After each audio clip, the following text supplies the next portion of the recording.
বাবা আমরা তো খেলতে পারি না, একটা সমাধান দেন।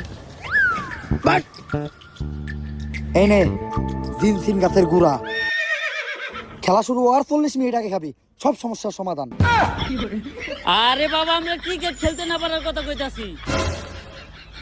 ও তেলে এটাকে বাবা এটা আমার দেন, এটা আমার খুব দরকার। বাবা এই শিকড় কি আর দুই একটা আছে না? নানির দোয়া ক্রিকেট টিম না তোরা, তোর তো শেষ। এখন আমি তো চাইলে আমার নানির কাছে তকলেকে দোয়াও করতে পারবো না। কেন বাবা? কারণ আমার নানির অবস্থাও বাংলাদেশ ক্রিকেট টিমের মতোই, অনেক আগেই মরছে। বাবা সবাই তো আমাদের মায়ের দোয়া ক্রিকেট টিম কয়, আপনি নানির দোয়া ক্রিকেট টিম কইলেন কেন? কারণ নানি মানেই আবেগ, নানি মানেই ভালোবাসার আর এক নাম। দুনিয়ার সবকিছুতেই দিতে হইব নানির দাম। বাবা এখন আপনি কোন আমরা কোনো খেলায় জিতি না কে? তোরা দিতস না কারণ তোরা আরস, তাইলে বাবা আমরা হারি কে? তোরা আরস কারণ বিপরীত টিম জিতা যায়। বাবা ঘুরে ঘুরে না দূরে কি হলো? এ হালাই বন্ধ। এই আমার একজ ভণ্ড, পইরা দিমু এমন মন্ত্র, নগদে তোর পাখি হয়ে যাবো 2 খণ্ড।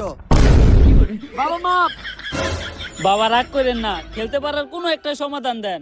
এজন্যই আমি তোগুলোকে একটা বই লিখতাছি, খেলতে পারার গর্জন। এই বই পড়লেই শিখবে ক্রিকেট খেলা, খেলতে পারবে বেশ। তোমরা ভালো খেললেই জিতে যাবে বাংলাদেশ। যদি বাংলাদেশ ক্রিকেট টিম জিতে তাহলে 20 কোটি মানুষের মনে লাগবে রং, আর যদি হেরে যায় তাহলে হয়ে যাবে চুদলিং পং। খেলতে পারার গর্জন, পৃষ্ঠা নাম্বার চুদলিং পং। তাইলে বাবা বইটা দেন। বই এখনই দেওয়া দেবো না, কারণ লেখা শেষ হয় নাই। চ্যাট জিপিটি দেখে এখনো লিখতাছি। তোরা খেলা শুরু কর, সময় মতো বই নিয়ে আমি হাজির হমু। আর দাঁড়া, টসের সময় তোকে দলের ক্যাপ্টেন শান্তরে পাঠাইস না, কারণ তোকে দলের লেগা সব থেকে বড় শনিও। তাইলে বাবা টস করতে জাকির আলী রে পাঠাই। না, কাইল্লাকে ও টসের লেগা শুভ না। তাইলে বাবা আপনি কোন কারে টসের লিগা পাঠামু?